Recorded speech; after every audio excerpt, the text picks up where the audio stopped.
പപ്പ നമുക്കൊരു ബെല്ലി വായിക്കാം. സിനിമയ്ക്കൊക്കെ പോകുമ്പോ ബെല്ലി എടുത്തോണ്ട് പോവാം. സൺഡേ ഔട്ടിങ്ങിന് റോൾസ് റോയ്സ്. വെള്ളിയാഴ്ച മീൻ മേടിക്കാൻ പോവാൻ ഫെറാറി ആയാലോ? Yes correct. നമുക്ക് വാങ്ങിക്കടാ. ഇതുങ്ങളെയൊക്കെ കെട്ടിച്ചു വിടാനുള്ളതാ. പപ്പയും മക്കളും കാശ് ചെലവാക്കാനുള്ള വഴി മാത്രം ആലോചിച്ചാൽ മതി. സമ്പാദിക്കാനുള്ള വഴി ഒന്നും ആലോചിക്കണ്ട. ഇനി എന്ത് സമ്പാദിക്കാനാടി? എന്റെ ഏറ്റവും വലിയ സമ്പാദ്യം ഇതായി കാരണത്തിന്. I am the wealthiest man in the world. ഞാൻ ആരെ വേണമെങ്കിലും ചലഞ്ച് ചെയ്യാം. അംബാനിയെ വേണേൽ ചലഞ്ച് ചെയ്യാം, മിത്തലിനെ ചലഞ്ച് ചെയ്യാം, യൂസഫ് അലി വേണേലും ചലഞ്ച് ചെയ്യാടി. അവരൊക്കെ ഇപ്പൊ ഉറങ്ങായിരിക്കും. അത് ശരിയാ. ഈ പാതിരാത്രിക്ക് ആരെയും ചാലഞ്ച് ചെയ്യണ്ട. നേരെ നോക്കി വണ്ടി ഓടിച്ചാ മതി. പപ്പ നേരെ നോക്കി വണ്ടി ഓടിക്കാൻ.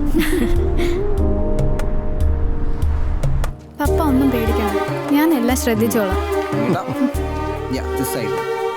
ശരി പപ്പ.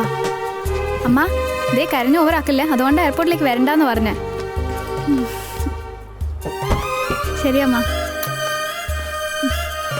ചെന്നിട്ട് ഫ്രണ്ട്സിന്റെ ഒക്കെ നമ്പർ അയച്ചേട്ടോ. വായി നോക്കി. Bye bye Jerry. പോട്ടെടാ മൊത്തേ. ഓക്കെ അമ്മു. പപ്പ ദേ കൂളിംഗ് ഗ്ലാസിന്റെ ഇടയിൽ കൂടി മഴ ചോരുന്നുണ്ടേ. ഇപ്പൊ എന്നെ പറഞ്ഞ വെറുതെ ആയില്ലേ? ബൈ. ശരി ബൈ. ബൈ. ടാറ്റാ.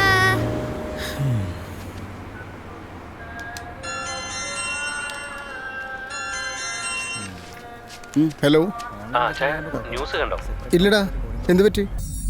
വാർത്തകൾ വിശദമായി. ലോകമെങ്ങും സാമ്പത്തിക മാന്ദ്യത്തിന് ആക്കം കൂട്ടിക്കൊണ്ട് അമേരിക്കൻ ഓഹരി വിപണി തകർന്നടിഞ്ഞു.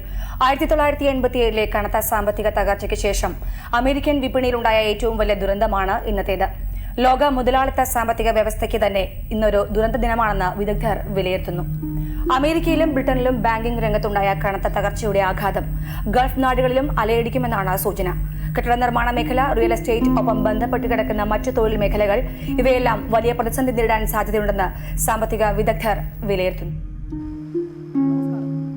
വിചാരിച്ചതിനേക്കാളും മോശം സിറ്റുവേഷനാണ്. ഇവിടെ മാത്രമല്ല, ലോകത്തിന്റെ പല ഭാഗത്തും. ദാ എൻ്റെ കൂടെ റൂം ഷെയർ ചെയ്യുന്ന വർഗീസിന്റെ ജോലി മിക്കവാറും പോകുന്ന അവസ്ഥയാണ്. തനിക്കെന്താ തോന്നുന്നേ ദുബായിയുടെ ഫ്യൂച്ചറിനെ പറ്റി? ചങ്കുറപ്പുള്ള കുറെ മനുഷ്യരുണ്ടാക്കിയെടുത്ത സിറ്റിയാണ് ഇത്. അതിൻ്റെ സ്ട്രെങ്ത് ഈ സിറ്റിക്ക് എന്തായാലും ഉണ്ട്.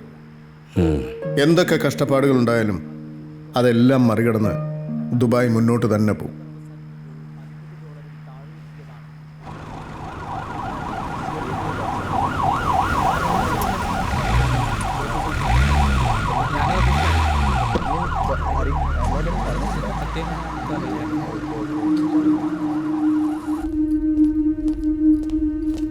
പപ്പയുടെ ഫോൺ എന്തുപറ്റി? ബാറ്ററി പോയി. എന്ത് പറ്റി? ഈ ഷെട്ടി നല്ല ഹെൽത്തി ആയിരുന്ന ആളല്ലേ? ഷെട്ടി ഞങ്ങൾ ഷെയർസിൽ ഒരുപാട് കാശ് ഇൻവെസ്റ്റ് ചെയ്തിരുന്നു. സ്റ്റോക്ക് മാർക്കറ്റ് ക്രാഷ് ആയപ്പോൾ അത് മൊത്തം പോയി. അതിൻ്റെ ഷോക്കിൽ ഹോസ്പിറ്റലിൽ കൊണ്ടുപോകുന്നതിന് മുമ്പ് തന്നെ